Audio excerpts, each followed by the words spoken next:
Jackpot Tribun Podcast.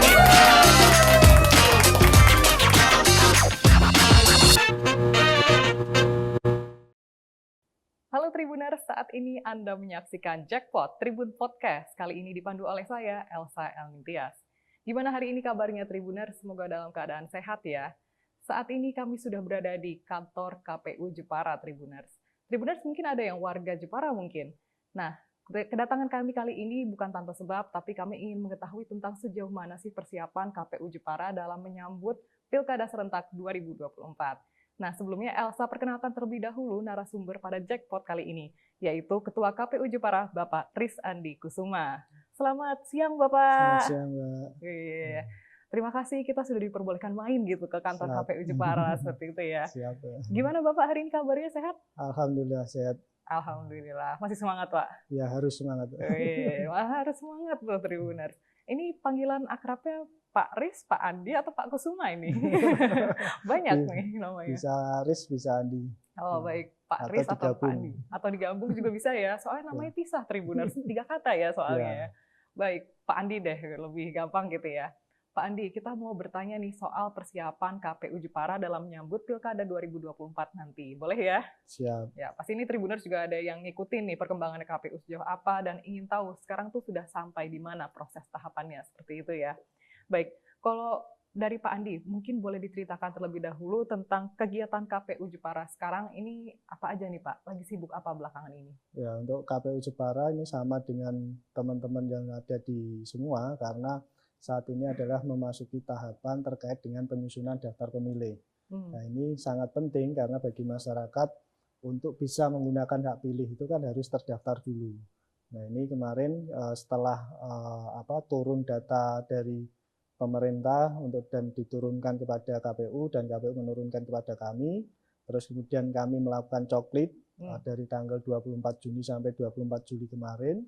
Nah, ini memasuki di tanggal 1 sampai tanggal 3 ini teman-teman yang ada di PPS melakukan rapat pleno terkait penyusunan hasil penyusunan pemuktakiran data pemilih. Jadi hasil coklit ini menjadikan dasar untuk pleno teman-teman PPS untuk hasil pemuktakiran data pemilih untuk Pilkada di 2024 ini. Baik Pak Andi, jadi sudah berlangsung seperti itu tahapannya ya, dan ini juga masih ada rapat pleno sampai tanggal 3 Agustus. Ini di tingkat PPS, dan nanti hasil dari pleno ini terus kemudian teman-teman PPK di tanggal 5 sampai tanggal 6 Agustus juga melakukan rapat pleno yang sama, tapi di tingkat kecamatan, terus kemudian kami di tanggal rencananya kami di tanggal 11 nanti pleno untuk penyusunan DPS, daftar pemilih sementara. Nah, ini sangat penting pada masyarakat. Tentu kami berharap ketika masyarakat bisa memberikan masukan kepada kami ketika nama-nama atau ada sesuatu yang terutama yang merasa belum terdaftar atau belum tercoklit bisa melaporkan jajaran kami yang ada mulai dari desa, kecamatan atau kepada kami agar nanti bisa menjadi terdaftar menjadi pemilih untuk Pilkada di 2024. Sayang ya kalau nggak terdaftar di daftar pemilih nanti. Kalau misalnya ada data yang kurang sesuai atau misalnya mungkin ubah data seperti itu, berarti juga bisa langsung. Ya, itu bisa jadi misalnya ada yang pensiunan misalnya. Pensiunan dari kalau anggota TNI Polri itu kan tidak boleh memilih. Tapi kalau sudah pensiun itu kan mempunyai hak pilih. Nah, itu bisa jadi nanti melaporkan kepada kami untuk agar bisa menggunakan hak pilihnya di tanggal 27 November mendatang. Baik. Mungkin boleh diceritakan sedikit mengenai proses gimana caranya untuk pelaporan, misalnya mau ubah data atau mungkin ada perubahan status seperti tadi menjadi pensiunan TNI Polri seperti itu. Itu melaporkannya itu bisa jadi atau pindah memilih juga itu bisa dilaporkan. Melaporkannya itu bisa di jajaran kami di PPS, datang aja ke sekretariat PPS yang ada di masing-masing desa. Atau datang ke sekretariat PPK atau ke kantor KPU. Juga kami setiap desa PPS juga PPK dan KPU memberikan nomor layanan itu, nomor HP untuk bisa dihubungi sewaktu-waktu ketika misalnya membutuhkan pelayanan tersebut. Oh baik, jadi ada nomor penghubungnya seperti itu ya. Bisa langsung Tribuners dihubungi ke nomor tersebut. Terus nanti siapa tahu mungkin Pak Andi yang bales gitu ya. Baik Pak Andi. Kalau untuk pemilihan bupati sendiri nih di wilayah Jepara, kira-kira sudah sampai mana tahapannya? Ya, untuk pemilihan bupati ini untuk saat ini kan ada tadi yang pendaftaran daftar pemilih tersebut, terus kemudian ada saat ini juga masih berlangsung terkait dengan tim pemantau kalau misalnya ada dari organisasi atau kelompok masyarakat yang memenuhi syarat dan bisa mengajukan ini juga masih terbuka untuk pendaftaran pemantau dan ini di bulan Agustus nanti ini adalah yang memasuki nanti adalah pendaftaran calon di tanggal 27 sampai 29 Agustus. Nah, ini sudah memasuki secara keseluruhan KPU Kabupaten Jepara sih kita sudah ya istilahnya mematuhi atau melaksanakan tahapan-tahapan yang sudah ada. Jadi sudah on the track ya untuk timeline-nya seperti itu. Baik. Nah ini kan juga sudah melalui beberapa proses dan ada tahapan yang akan berlangsung di kemudian hari. Kalau sejauh ini tantangannya apa, Pak? Kalau tantangan kita dibilang tantangan sih bukan sebagai sesuatu yang berat ya, karena ini menjadi tugas pokok pekerjaan kami dan ini menjadi kewajiban kami melaksanakan tugas-tugas ini bahwa bagaimana kita saat ini adalah memastikan bahwa warga Kabupaten Jepara atau warga Jawa Tengah itu terdaftar sebagai pemilih nanti untuk pemilihan bupati dan pemilihan gubernur. Nah ini adalah kita bekerja sama dengan berbagai pihak tadi terkait dengan Coklit terus kemudian berbagai pihak untuk masyarakat agar terdaftar itu terus kemudian juga dengan pemerintah terutama di Dukcapil terkait dengan layanan pembuatan KTP atau dan terdaftar ini. Jadi ini kita juga untuk memacu itu biar memastikan bahwa jangan sampai ada yang terlewat dan tidak tercatat menjadi warga untuk menggunakan hak pilihnya. Ya, takutnya luput seperti itu ya. Baik. Kalau untuk temanya sendiri nih, biasanya kan juga ada tema tertentu yang diusung seperti itu ya. Kalau di Jepara ini apa Pak temanya tahun ini? Ya, kalau di Jepara untuk Pilkada di 2024 ini kita temanya Simara, Suara Hati Masyarakat Jepara. Nah ini kita kalau dengan maskot saat ini itu kan menggunakan terkait dengan hewan ya dalam bentuk itu adalah harimau atau istilahnya bahasa sederhananya itu macan kan itu.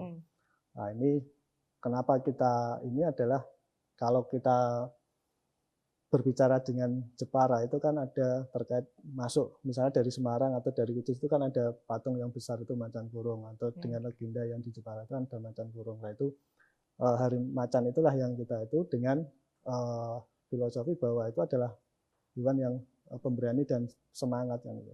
Makanya dengan gambar yang tapi tidak sesuatu yang kereng, tapi ini adalah sesuatu yang kita gambarkan dengan sesuatu yang full senyum. Artinya kita berusaha untuk menampilkan ini adalah sesuatu yang istilahnya ya yang santun terus kemudian yang baik dan sebagainya. Nah inilah yang kita gunakan itu. Baik. Jadi yang bersahabat ya, seperti bersahabat. Ya. Maskotnya juga yang erat kaitannya dengan masyarakat Jepara. Baik. Dalam juga ya Tribuners Simara tadi ya. Ya. Baik. Simara Tribuners. Mungkin Tribuners juga udah beberapa ada yang familiar nih dengan ikon Simara ini. Baik Pak Andi, ingin menanyakan juga mengenai Pilkada Jepara ini sudah sampai tahapan apa, terutama dari sisi pelaksanaannya? Ya, pelaksanaannya memang tadi ya. Jadi kita tadi sudah melaksanakan terkait dengan penyusunan daftar pemilih, terus kemudian saat ini kita juga mempersiapkan terkait tadi pendaftaran calon pemilih calon kepala daerah itu nanti kan diumumkan mulai tanggal 24 Agustus, terus kemudian mulai pendaftarannya nanti tanggal 27 sampai 9 Agustus itu batas akhir pendaftarannya. Nah ini kita sudah mempersiapkan itu bagaimana kita untuk selalu siap melayani nanti partai politik atau gabungan dari politik yang mengusung untuk calon kepala daerah untuk mendaftarkan di KPU Kabupaten Jepara. Baik. Nah ini berbicara soal sosok yang diusung oleh parpol ya, seperti itu ya. Kira-kira apa aja syaratnya dan juga terutama terkait jumlah minimal kursi di DPRD Jepara? Ya, kalau kursi sesuai dengan ketentuan kita minimal itu kan 20% dari jumlah kursi. Artinya kalau 20% berarti dari DPRD di Kabupaten Jepara 50 berarti minimal 10 kursi. Atau gabungan dari perolehan suara partai politik itu 25%. Nah, ini dalam ketentuan ini 25% ini dari yang memiliki kursi dari di DPRD itu sendiri, bukan dari hasil pemilu di 2024, tapi yang memiliki gabungan dari partai politik yang memiliki dari kursi di DPRD. Baik, sudah dibocorin sama Pak Andi ya tadi Tribuners tentang kursi DPRD di Ya, untuk Jepara syarat itu yang seperti bisa apa? mengusung partai yang bisa mengusung menjadi calon kepala daerah itu. Betul sekali. Nah, ini kan kalau membahas tentang kepala daerah ya, calon kepala daerahnya seperti itu. Kalau untuk warganya sendiri nih, kira-kira masyarakat Jepara itu seperti apa potensinya, terus antusiasmenya kira-kira seperti apa kalau menurut Pak Andi? Kalau antusiasmenya cukup tinggi saya rasa, karena dengan banyaknya masyarakat yang istilahnya, karena ini kan untuk memilih pemimpin di Kabupaten Jepara, saya rasa masyarakat ini antusiasmenya cukup banyak. Itu kan bisa dilihat dari pemasangan baliho-baliho itu yang masyarakat sudah mengenalkan dirinya kepada masyarakat untuk menjadi sosok calon kepala daerah di Kabupaten Jepara. Begitupun juga masyarakat saat ini juga masih istilahnya mampu menjaga kondisivitas meskipun ini. Nah, ini kami berharap sistem kondisivitas yang ada di Jepara ini ya tetap berlangsung sampai pilkada selesai. Baik, seperti itu. Jadi diprediksi angkanya tinggi seperti itu ya. Partisipasinya ya kita berharap tinggi, karena perolehan di kemarin di pemilu 2024 itu kita partisipasinya 85,66%. Nah, ini angka sangat cukup tinggi ketika berbicara dibandingkan pilkada 2017, karena pilkada terakhir di Jepara itu kan 2017 itu kita di angka 74%. Nah, ini tentu kita berharap apa yang partisipasi masyarakat yang tinggi di pemilu 2024 ini ya tetap minimal bertahan. Kalau bisa kan tambah kan gitu partisipasi masyarakat. Amin. Semoga partisipasinya meningkat seperti itu ya. Itu signifikan juga ya rata-rata di tahun 2017 dan 2024 kemarin itu. Itu ada kiat khususnya mungkin atau seperti apa kalau dari KPU Jepara untuk meningkatkan selama ini kita selalu melibatkan masyarakat untuk mengenalkan terutama di hari pencoblosannya ya, tanggal 27 November, terus kemudian siapa yang berhak memilih ya kita selalu mengajak masyarakat, dan kita juga istilahnya bekerja sama dengan berbagai pihak, terutama kemarin ada Pantarlih itu juga termasuk menjadi bagian kami untuk melakukan sosialisasi kepada masyarakat bagaimana sih di pelaksanaan tanggal 27 November ini, 27 November itu untuk memilih bupati dan gubernur. Baik. Kalau untuk antusiasme pemilih muda nih, ini kan kira-kira juga akan banyak pemilih muda atau beginner seperti itu ya. Kira-kira nanti dari KPU Jepara ada kiat khusus nggak gimana cara meng-guide para pemilih muda ini untuk ikut menyuarakan suaranya? Ya, ini juga kita selama ini kita juga sudah menggandeng teman-teman pemuda, terutama dengan berbagai organisasi kepemudaan, terus kemudian juga kita juga memanfaatkan media-media sosial terkait dengan yang selama ini yang digunakan untuk sosialisasi kepada generasi muda. Di pemilu 2024 ini kalau secara persentase generasi muda itu ada sekitar, kalau dari usia 17 sampai 30 ya, itu ada 20% sendiri pemilihnya. Cukup banyak ya. Hampir 30, 12 sampai 30%. 20 sampai 30% lebih itu terkait dengan pemilih muda itu sendiri. Artinya ini potensi yang kita lakukan adalah menggandeng seluruh organisasi, baik organisasi mulai dari siswa, OSIS, terus kemudian mahasiswa, ada BEM, ada organisasi di kampus, terus kemudian organisasi keagamaan dan sebagainya kita libatkan untuk terlibat dalam sosialisasi itu. Dan kita juga memperkuat dengan media-media sosial kita yang kita miliki untuk melakukan sosialisasi kepada masyarakat. Baik, seperti itu. Mungkin boleh promosi Pak Andi untuk media sosialnya apa nih? Mungkin Tribuners ada yang pengen kepo. Ya, kita media sosial yang sering kita gunakan adalah Instagram, Facebook, terus kemudian Twitter, terus sama website. Website-nya juga ada seperti itu ya. Oke, mungkin dari Instagram sama website itu Tribuners bisa ngikutin untuk update perkembangannya KPU Jepara seperti itu. Oke, kalau untuk DPT-nya sendiri dari Jepara itu ada berapa Pak kira-kira? Kalau DPT ini tentu belum, untuk pilkada ini kita belum tentukan karena di tahapan DPT ini nanti kita penetapannya di tanggal 2 di bulan September. Nah ini kan tadi makanya tadi penyusunan dari DPT 2024 itu untuk pemilu 2024, terus kemudian ada data DP4 dari pemerintah itu, terus kemudian kita coklit. Nah ini di saat ini adalah tahapan penyusunan DPS tadi. Nah nanti DPS ada perbaikan, terus kemudian untuk nanti sampai DPT di bulan September itu. Baik. Nah kita tunggu prosesnya. Masih lama tahapannya ya, untuk DPT-nya. Kalau DP4 dari pemerintah yang diturunkan kepada kami itu ada 922.600 jiwa yang ada di Jepara. Nah ini saat ini masih berproses ini untuk nanti untuk menjadi ditetapkan berapa sih DPT untuk pilkada di Kabupaten Jepara. Masih bergulir seperti itu ya. Jadi semoga lancar-lancar aja ya Pak dalam prosesnya ini. Amin, amin. Kemudian ingin menanyakan juga nih terkait penyelenggaranya.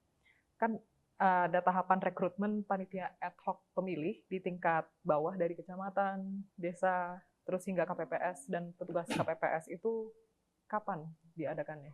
Ya, untuk badan ad hoc itu kan dimulai dari perekrutan PPK dulu kemarin. Jadi perekrutan badan ad hoc itu kita mulai dari perekrutan PPK, terus kemudian dari perekrutan PPS yang membantu kami di tingkat kecamatan dan di desa.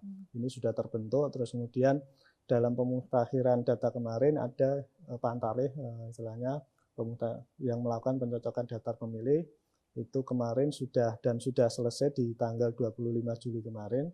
Sedangkan nanti ketika untuk pelaksanaan itu, nanti kita butuhkan untuk badan ad hoc adalah perekrutan KPPS. Nah itu nanti karena pelaksanaannya di November tanggal 27, kalau menurut jadwal jadi di bulan November berarti Oktober akhir nanti untuk mulai perekrutan KPPS itu. Baik, kalau untuk KPPS ini mungkin bisa dijelaskan ke Tribuner syaratnya apa? Syaratnya sama dengan kemarin, yaitu usia minimal 17 tahun, terus kemudian minimal memiliki ijazah SMA, terus kemudian tidak tergabung dalam partai politik atau tim sukses peserta pemilihan. Ini yang menjadi syarat utama bagi kami. Nanti juga ada syarat kesehatan. Nah, ini ada tes kesehatan, tidak memiliki penyakit yang misalnya darah tinggi, terus kemudian kolesterol dan tiga jenis syarat ini. Baik. Jadi ada beberapa kriteria yang harus Tribuners penuhin kalau misalnya mau jadi KPPS seperti itu, anggota KPPS. Itu. Baik Pak Andi, mungkin terakhir dari Pak Andi dan khususnya KPU Jepara, harapannya untuk warga Jepara apa atau mungkin Tribuners pada umumnya? Ya, kami berharap kepada masyarakat tentu satu tadi untuk berpartisipasi aktif mulai dari kesadaran untuk mengecek apakah namanya sudah masuk menjadi pemilih atau belum. Ini juga kami berharap masyarakat untuk aktif untuk mengecek dengan cek DPT online itu. Nanti misalnya saya terdaftar di TPS berapa, desa mana, itu nanti dicek. Yang kedua, tentu kami berharap kepada masyarakat untuk tetap berpartisipasi aktif dalam pilkada ini. Pilkada ini ya tentu datang ke TPS nanti pada tanggal 27 November 2024 untuk memilih Bupati dan Wakil Bupati Jepara dan Gubernur dan Wakil Gubernur Jawa Tengah. Yang terakhir tentu kita berharap dan mohon doanya kepada masyarakat agar jalannya pilkada di Kabupaten Jepara berlangsung kondusif, aman, damai, tentram, dan hasilnya bisa diterima semua pihak. Amin, amin, amin. Semoga lancar semua. Itu tadi ada 3 pesan dari Pak Andi seperti itu ya. Luar biasa sekali Pak. Semoga ini juga berjalan dengan lancar, mulus-mulus aja. Amin. Dan Tribuners juga jangan lupa nanti tanggal 27 November 2024 ikut Pilkada Serentak Tribuners. Seperti itu ya, menyuarakan suaranya. Baik, kiranya itu Pak Andi, terima kasih banyak atas waktunya. Semoga lancar untuk semua tahapan dan proses yang akan berjalan terkait Pilkada Serentak 2024 Amin. ini. Terima kasih Pak, sukses Terima kasih, selalu. amin. Sama-sama sukses selalu. Amin. Baik Tribuner, sekian untuk Jackpot kali ini. Jangan lupa untuk saksikan Jackpot lainnya hanya di media sosial Tribun Jateng. Saya Elsa Elintias, pamit undur diri. Sampai jumpa. Jackpot Tribun Podcast.